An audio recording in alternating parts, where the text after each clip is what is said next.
In the last 4 days or so, the focus of space exploration has suddenly shifted from Mars to Venus. The trigger was one research. It found that there could be life on Venus. No, we're not talking aliens. We are talking about microbes and microorganisms. You see, scientists think that Venus's atmosphere, or the Venusian atmosphere, has phosphine. What is phosphine and why is it important? Phosphine is produced by microbes, living things. At least on Earth it is. So if phosphine is found on Venus, that would mean there's life on Venus, at least the possibility of life. There is no doubt the finding is path-breaking. And if life is indeed found on this neighbor planet, then it could be among the biggest space feats of our generation. But before the world could digest this information, the story took a rather bizarre turn. One country has claimed ownership of this planet, the planet Venus. And for once, it's not China. It's too busy claiming small islands in the neighborhood. The country here is Russia. The Kremlin is calling Venus a Russian planet. On what basis, you could ask? Did Russia carry out the research that discovered phosphine on Venus? No, it did not. That study was conducted by British and American scientists. And Russian space agency Roscosmos pretty much dismissed that study. Its executive director for scientific and advanced programs, Alexander Bloshenko, said, and I quote, "Proof of life can only be obtained through contact exploration." Fair enough. So let's continue to maintain that Venus is inhospitable. Why then is Russia so interested in the planet, and why does it want ownership?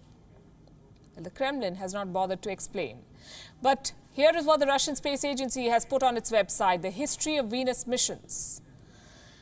Read the second paragraph. It says, the USSR was the only country to conduct regular exploration of Venus using on-planet stations. The first ever soft landing on another planet's surface was performed by Moscow in 1970 by the Venera 7.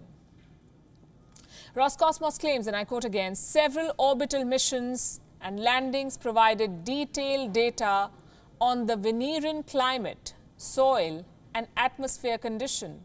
The Soviet Venera 13 spacecraft still holds the record as the longest active spacecraft on Venus, remaining operational for 127 minutes.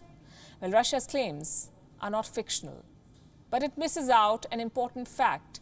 Russia was not the only country to send Venus missions. NASA's Mariner 2 and Pioneer spacecraft also made their way to the Venusian atmosphere. This was in 1962 and then 1978. If the Soviet Venera 9 took the first pictures of Venus in 1975, then in 1990, a NASA spacecraft found that Venus's atmosphere was largely made of volcanic lava flow. Russia concluded its Venus mission in 1985, but Europe's Venus Express and Japan's Akatsuki have continued their Venus probe. So this first land, first claim basis does not quite apply here. We are neither living in the times of Christopher Columbus, nor is this the Cold War era. So if we were to go by Russia's land grab logic, then it might as well stake claim on the whole of space, starting with the moon, Mars.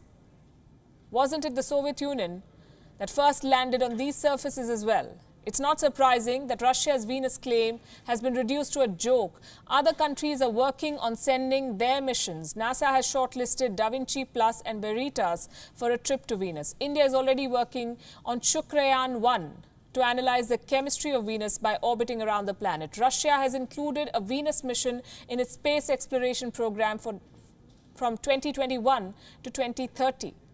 This is in addition to a joint mission with the US, which is called the Venera D. So just one question. Does Russia plan to carry its flag to hoist on Venus? And from what I've read, the surface temperature of Venus can touch 471 degrees Celsius. It's hot enough to melt lead, just in case.